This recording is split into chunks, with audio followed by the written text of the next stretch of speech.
Tantas frentes abertas, Josias. Queria te ouvir justamente dentro desse campo político, pelo menos, está conseguindo acompanhar a construção mais lenta também da diplomacia? Como é que a gente está vendo? A gente, inclusive, que conversou com um dos senadores no começo da semana aqui que vai para essa empreitada, né? Infelizmente não, né, Natália? Como realçou o Jamil, falta ponte, né? Foram dinamitadas as pontes, o governo brasileiro não conseguiu construí-las, houve tentativas, a meu juízo foram tímidas, mas efetivamente há do outro lado alguém que não está interessado em mão estendida do governo Lula, está interessado em brigar, né? E o Eduardo Bolsonaro, à medida que vai se aproximando a ida da missão de senadores a Washington para negociar lá no Senado, discutir com os seus pares americanos a hipótese de reversão desse tarifaço, ele está dinamitando a possibilidade de diálogo. Foi às redes sociais ontem para dizer que essa comissão não tem relevância, para criticar os bolsonaristas, ex-ministros até do pai dele, ex-ministra Tereza Cristina, da Agricultura, ex-ministro da Ciência e Tecnologia, o Márcio Pontes, que estão nessa missão. Há também oposicionistas, governistas, como o líder do governo no Senado, Jacques Wagner, está também nessa missão.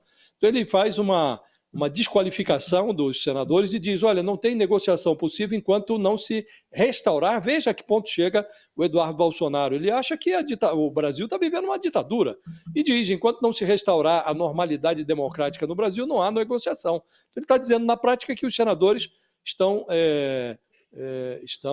numa missão mal sucedida. Antes do início, ele está dizendo que não tem a menor chance de êxito.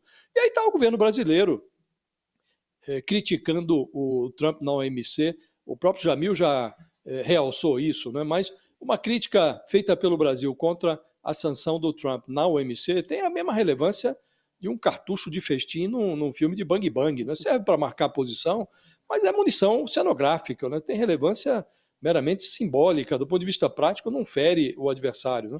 E ainda que o Brasil formalizasse uma controvérsia com os Estados Unidos na Organização Mundial do Comércio, o Brasil estaria condenado à vitória. E aí o vocábulo condenado aqui é aplicável, parece paradoxal, mas é aplicável, porque o triunfo teria efeito nulo.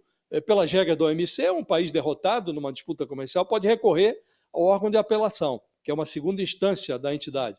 E o Trump se recusa, desde o primeiro mandato, a indicar representantes para esse órgão de apelação. Então, com uma composição incompleta, essa instância de apelação não tem como encerrar as pendências. De resto, ainda que o Brasil vencesse e venceria uma eventual controvérsia contra os Estados Unidos na OMC, porque as violações são evidentes, isso não teria caráter vinculante. O Trump só daria o braço a torcer se quisesse, ele não quer, sabemos todos. Então, a vitória do Brasil teria um efeito meramente político, funcionaria como uma espécie de salvo-conduto para retaliar o Trump sem culpa, enrolado ali na bandeira do multilateralismo. E parece que é o que está condenado a fazer o Brasil, retaliar.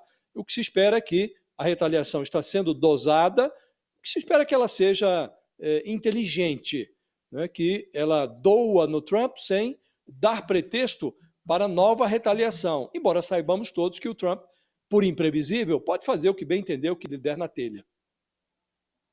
Só podia completar uma questão, Natália, Claro. que o Josias colocou, e é perfeito, porque, Josias, olha só, o que tem feito o governo americano, a dimensão da hipocrisia americana, ela desmontou, né? E isso já no primeiro governo de Donald Trump, ele desmontou, então, os tribunais, então, especificamente o órgão de apelação. Como você disse, você perde em primeira instância, e aí você recorre, e aí a um tribunal que não existe. Então, o processo é paralisado. Aquele que venceu o processo não pode aplicar a sua vitória porque houve um recurso, mas esse recurso aconteceu em uma instância que não existe mais. Muito bem. Sabe quem tem utilizado esse recurso e levado ao órgão que não existe mais? O próprio governo americano. Ele perdeu uma disputa para a China e perdeu uma disputa para a Coreia do Sul. Em ambos os casos, ele recorreu ao órgão que ele mesmo desmontou, para claro, não precisar fazer absolutamente nada.